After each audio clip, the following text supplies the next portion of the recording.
My favorite Tennessee expert is high on Alex Golesh, and that's good for Auburn.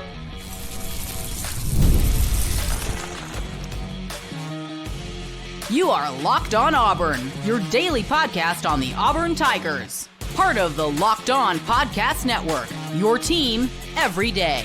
Yes, welcome on into Locked On Auburn, your daily Auburn Tigers podcast. I'm your host, Zach Blackerby, and thank you so much for making Locked On Auburn your first listen every single day. Eric Cain, host of Locked On Vols, hanging out with us. We'll talk about the recruiting impact Alex Golesh had in the SEC with Tennessee, as well as how great his offense was. But Eric, we've talked a little bit since Alex Golesh has now become Auburn's head football coach. And I mean, it's easy to see the explosive offensive stats, especially when you look at what he did at Tennessee, at the SEC. I mean, one of those years with Hendon Hooker, arguably the best offense in college football that year statistically. Your overall impression of Alex Golesh as a coach in the SEC is what? Yeah, I mean, high upside, in my opinion. I am an Alex Golesh guy, really nice guy. Saw him a couple weeks ago, or I guess about a month ago, when he was up in Knoxville recruiting for USF and got to catch up with him. Standout guy. He is a guy that your fan base is going to just love to rally behind. And of course, winning is the best cure for all that. But sure, in terms of coaching in the SEC, he knows what works. He knows this league. He knows the defenses. He knows what he wants to do schematically, offensively can work. You mentioned 2022. I mean, that was the top scoring offense in the entire country that year. Explosive plays, Biletnikoff Award winner. He took a 2021 Tennessee offense that did not have good players whatsoever, overachieved significantly, scored I want to say 12 more points per game than what Tennessee did, and it was dreadful back in 2020. Proof's in the pudding, and he's gone out there and got some head coaching experience, did a lot of great things at South Florida. Now he's back in the SEC. I'm excited to see how it works out, but he's been here, he's done it, he knows what works, and now it's to see if he can do it as the head man at Auburn. Yeah. I mean, I think most people like this hire for Auburn, both within Auburn and outside of Auburn. But there are some folks doubting it, both within Auburn and outside Auburn, saying, oh, okay, it's just going to be another just G5 to SEC hire. I think what he did at Tennessee gives me more confidence that it makes sense. You think that's fair? No, I think that's absolutely fair. It was a small sample size, but he wanted to leave, and he wanted to be a head coach. Okay, he is an alpha. And, we've had conversations before, and you can ask him about it later if you want to. He is a butt kicker, in a good way. He was the enforcer on Josh Heupel's staff. And on the offensive end, they got Rodney Gardner on the defensive end. And since he's left, Tennessee has no enforcer on the offensive end. And I think that has hurt Tennessee. So what does that look like, Eric, when you call him a butt kicker or an enforcer? What does that look like logistically? Is he the one, is he chewing people out? Is he in the meeting rooms, just making sure everybody knows everything? What does that look like from day to day? He's the bad guy. He's the one that is going to ring you out one side down the other. He's going to let you hear it. He's going to hold you accountable. And I'm not saying that Tennessee's other coaches and Josh Heupel don't hold people accountable, but he is the, there's a good cop, bad cop. He's the bad cop. Now his players love him. His players respect it. There's probably no one that loves them more than him. I mean, the harder you coach, it's like Rodney Gardner effect. The harder you coach, the more you love. But that's him. And I think from a Tennessee angle, Tennessee hasn't had that on the offensive end since he's left. And I think that's something that Tennessee's really missed. So, I mean, yeah, there's X's and O's. I mean, all those coaches, the good development at the positions, recruiting, football talk, all that and more. But in terms of an enforcer, like a bad guy in the room, man, that's Alex Golesh. And I think that him having that role has earned more respect from his players over the years. Yeah. So Heupel leaves UCF to go to Tennessee. Golesh follows him. He's the OC. Heupel has all this offensive success once Golesh really gets going. And I mean, we saw what they did at UCF too. The balance of them as a team clearly worked. How much of this is Golesh's offense, or how much of it is Heupel? Is it impossible to say? How would you kind of split them up? Well, I think it was Josh Heupel's offense for sure. And I'm sure that Golesh brought in some tweaks and, wanted to do things to his tendencies and all that, just like any offense coordinator would. You haven't asked me about this yet, and maybe you are later. So if I'm stealing your thunder, I'm sorry. No, go ahead. Everybody asked about play calling. Right. Still ask about. I know there was 4 play callers for Hugh Freeze last year. Apparently, I believe Golesh said this in his. Maybe press there wasn't conference. enough, Cain. Yeah, If we had enough. 5, it would have been better. Who knows? I believe Golesh said in the press conference the other day for you guys, like, it's never been more of a collaborative effort. And people say that all the time, but from a game planning standpoint, the headsets and, everybody's chiming in, and then it's up to the OC to get them in the right spots and go call the play. I think when he was at Tennessee, over the course of their relationship growing, but of course, specifically at Tennessee, I think Golesh was calling the plays, right? I think everybody had a hand in the communication and setting it up. I think Joey Halsley's growing into that at Tennessee now, but I think it's been more Heupel since Golesh left. So I think Golesh was the play caller, and Heupel certainly had his 2 cents. But it was Heupel's offense, and they want to run the football. Another thing I picked up from the press conference said, we're going to run the freaking ball.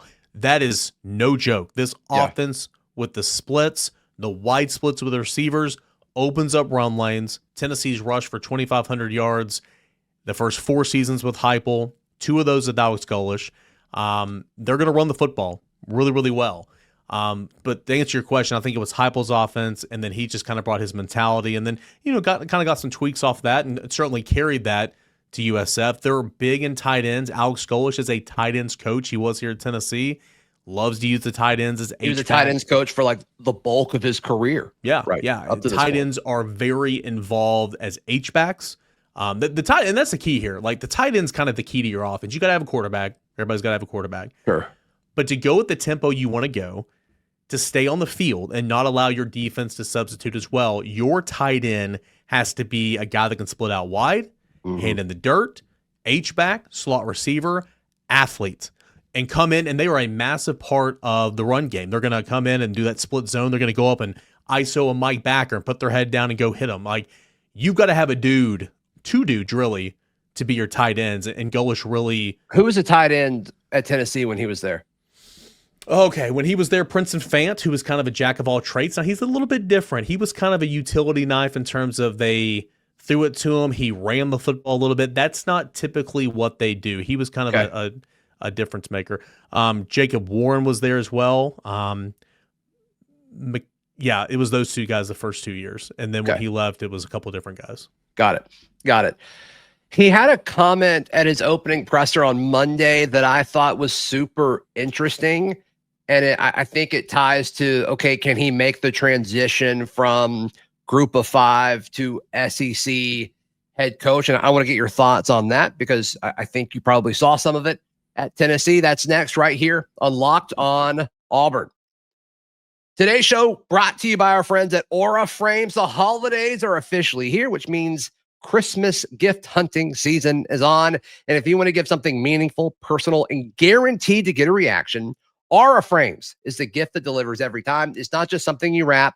It's a way to share memories, because Aura Frames, it's not your average picture frame. You can preload the frame with photos before gifting it. So when they plug it in, the memories are there right away. They don't have to worry about an app or anything like that. We've done this in the past before Aura was a sponsor. This is a great gift for family members.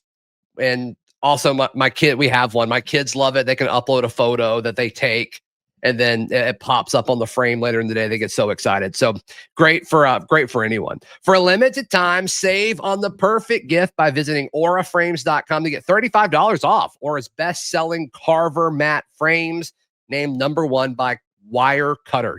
Use code COLLEGE at checkout. That is auraframes.com. Use promo code COLLEGE. This deal is exclusive to listeners, and frames will sell out fast, so get on it. Terms and conditions apply. Today's show also brought to you by our friends at Kia Autosport of Columbus. If you're in the Auburn Opelika area, if you're in the Atlanta area, if you're anywhere really in the Southeast, make the trip over to Columbus, Georgia, to buy your new vehicle just in time for Christmas and the holidays. Nothing better than a gift than a new ride for you or the family. You can head over to KiaAutosportColumbus.com to shop their inventory and start saving today. Or, of course, you can go see them in person. Just when you do, make sure you mention Locked on Auburn is how you heard about them, and you'll get some money off easy on a new Kia vehicle. Kia Autosport Columbus.com. Eric Cain, host of Locked On Vols, hanging out with us, talking all things. Alex Golesh, the new Auburn head football coach. One of the things he said that was super interesting, obviously, out of the opening presser, he was asked about his offense a ton. And one of the things he said that was so intentional and so thoughtful and so like detail oriented, which is what Auburn fans, I think, are craving. I think we missed that in the previous regime. He talked about the transition of, okay, their offense worked at UCF, and then they had to change it when they got to the SEC because the schemes are different, the style of football is different, and the talent is different. And then he had to change it again when he went to South Florida, and now obviously he's going to have to change it again at Auburn. Did you see, was that discussed at all in the early stages of Heupel, I guess, and Golesh at Tennessee, as far as did they do things slightly different at Tennessee early on than they did at UCF? It wasn't really discussed much, and I went back and watched some tape, obviously when Heupel was hired and everything. Yeah. But I'm not going to act like I was an expert on what they did at UCF. I remember Heupel at Missouri, and it was certainly different what he did with Drew Lock and some of those other guys at Missouri when he was the OC before he left to go to UCF. So they've had to adapt and everything. But no, they didn't speak on it much. Heupel's kind of thing is they don't talk much about where they came from. Just kind of a Heupel thing. They don't ever mention them by name, which I think is just kind of funny, right? It's 2025. I think that's kind of a Golesh thing too. It's like he wants to talk about right now. I think that's probably a good similarity there. Yeah, it's like the place where we came from or that other place. It's like where they had great memories, right? But no, it was more like what they want to accomplish here, what they want to do here. And again, they run the football wide splits. That helps with that a lot. You look at what Tennessee's done, and like no disrespect, but like Deshaun Bishop, who's a former walk-on, like he's about to be a 1,000-yard rusher. Like Jabari Small is not Jalen Wright, it's not Dylan Sampson. Like they've had very successful rushing attacks with not the prototypical high 4-star, 5-star, right? So there's that. I mentioned the tight end. Eric, it seems like there's a little bit of like a misconception too, because it's like so high scoring, and like Jalen Hyatt's success probably skewed the opinion of maybe like what the core of the offense was possibly, but they, it seems like whoever Tennessee has, their running back has a chance to lead the SEC in rushing. You're about to figure it out, man. Like you were exactly right. Like it is the biggest like I do these, crossovers, or I'll do radio shows all over the country, and they'll be like, yeah, this air raid, offense for Josh Heupel. They do throw it all around there. They let it rip, but. And that's one of the clips I saw from the press conference. Like Golesh, like you are going to run the football and you're going to like it. Like they run it's football 101. It all starts from the ground game. Again, Heupel this year in his 5th year at Tennessee, this is his worst rushing attack that he's had. Still over 2,000 yards. His first 4 years, they rushed for over 2,500 yards all 4 years. They about rushed for 3,000 yards last year with Dylan Sampson. This is a running football offense, and you build off that. And Golesh is being a tight ends guy. They're going to run the crap out of the football. And I think he even said, y'all like that around here, right? Like, you're going to run the crap out of the football. And just because it's going to go fast, it's going to be hard-nosed football in between the tackles. Yeah. Well, and you mentioned he had a couple of jokes like that where like he was referring to like, hey, I know what you guys want. I know what you guys like. I know what's happening. And for him to be offered the job at 1 a.m. and then show up the next day and then do a presser the following day, like he does seem to be pretty aware of the situation, which strikes me as a guy that like, I'm sure some of it he was given information by, the folks that hired him, but this guy seems like he's already kind of done his homework and he's ready to get immersed in all of this, which I think is the right thing. But I think that's just kind of who he is. He's wanted this opportunity to be a head coach at a Power 4 program at the SEC for his entire life, I would assume, as far as being coaching. This is the goal. Like, this is the biggest show. Like, this is it. You're here. And it just seems like he's thrown himself in right away. I mean, we're recording this on signing day, and it's just like, some of the flips that have already happened, some guys that are eager to flip from South Florida to be with him. He's pursuing other guys. Like, it seems like the first few days have gone as good as he possibly could. He retains DJ Durkin, which is a big deal for on-the-field production, player retention, and fan support. Like, he's checking all the boxes pretty early on here. Yeah, and again, you you will be in the honeymoon phase for a long time. That's any program that hires any coach, even the fans and some of the small minority naysayers.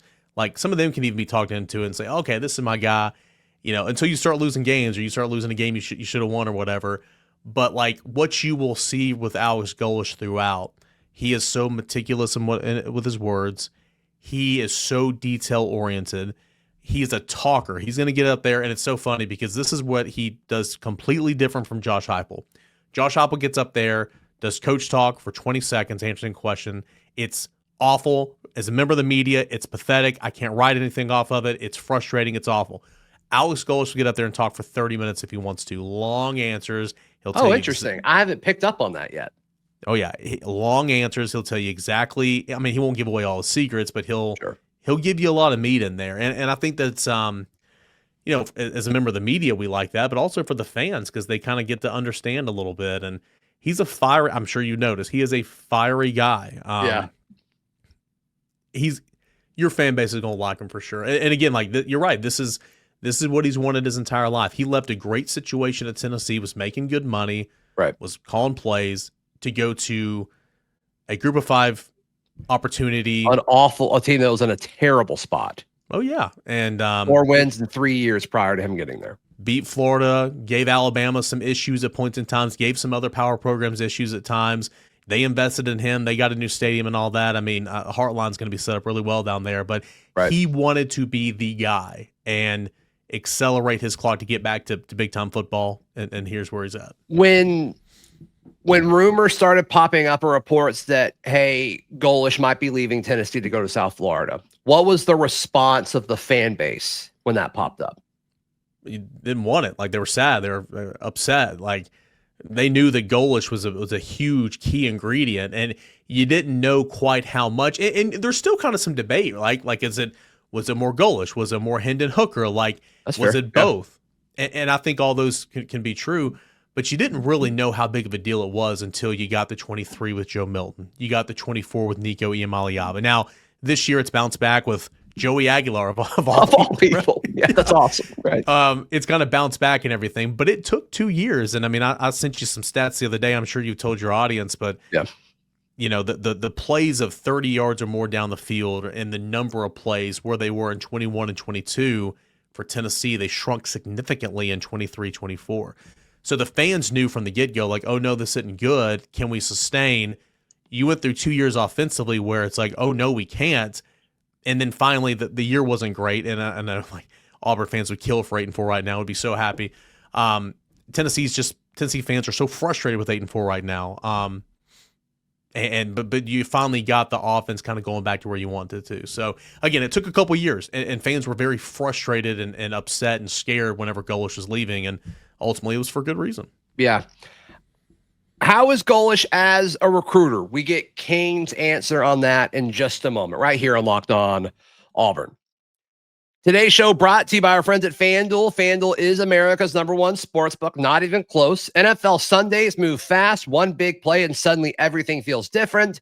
That's what makes live betting with FanDuel so exciting. You're not just watching the game, you're reacting to it in real time. With FanDuel, you can place bets as the action unfolds, every drive, every momentum swing, every highlight moment. And it's not just the NFL. NBA, college basketball, and there's still some college football left, not in Auburn, but there's still college football happening outside of here if you want to get in on the action there. So if you want to be right in the middle of the action all season, visit FanDuel.com and place your live bets all season long. FanDuel, the game moves fast, and so can you.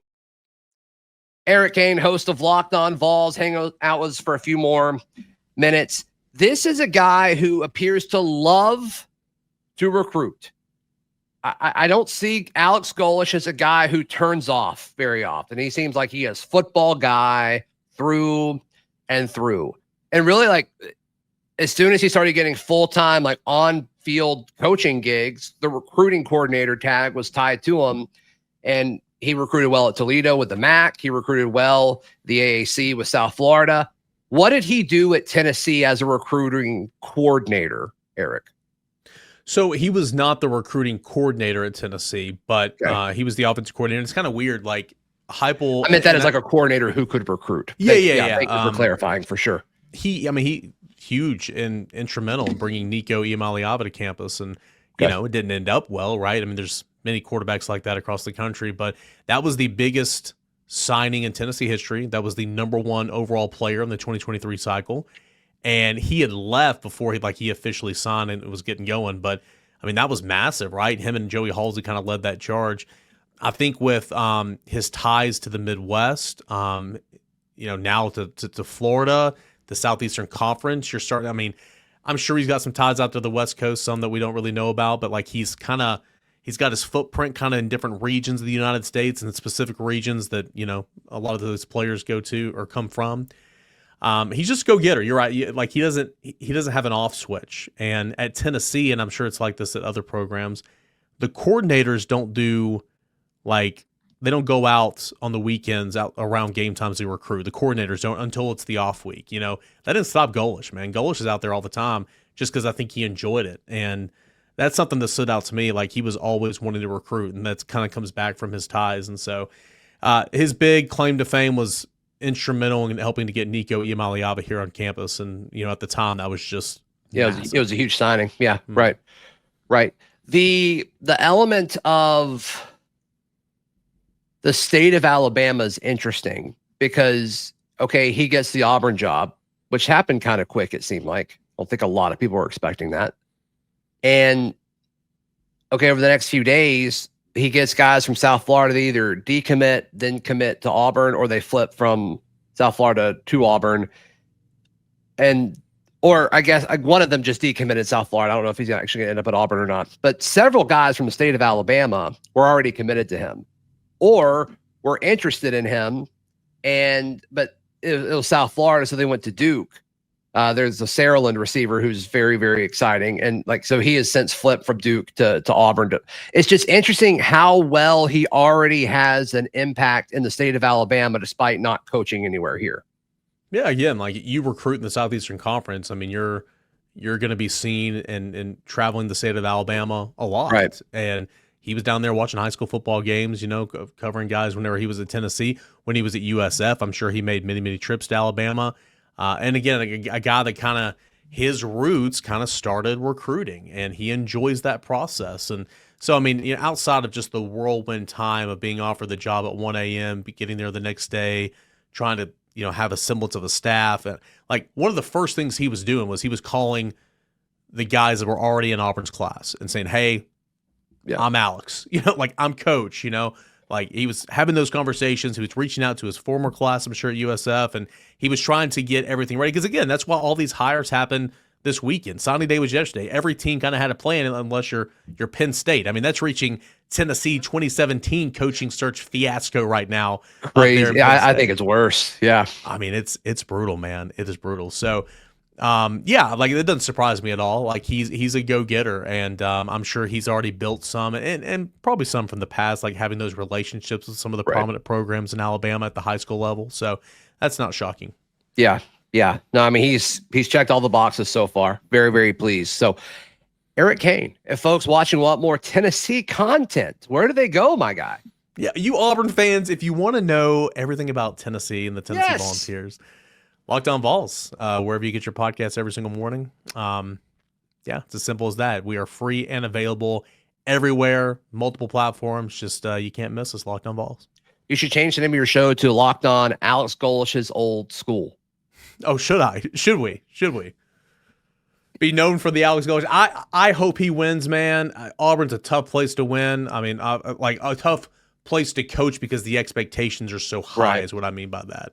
Yeah, and you know, obviously, I mean, you guys play Alabama every year as well, but like Alabama and Georgia it's tough, and you're recruiting against them. But that's pretty much anywhere in the SEC. So yeah, it is. But man, I am not an Auburn fan, but I am rooting for Alex Golesh. Great guy, and again, wins cure everything. This fan base gonna love Alex Golesh for sure, especially compared to some of the coaches you've had in years past. Yeah, for sure. Please like the video. Please subscribe if you've tuned in on audio. Please subscribe and leave us a review. Helps the show out a ton. We'll see you next time. This has been Locked On Auburn.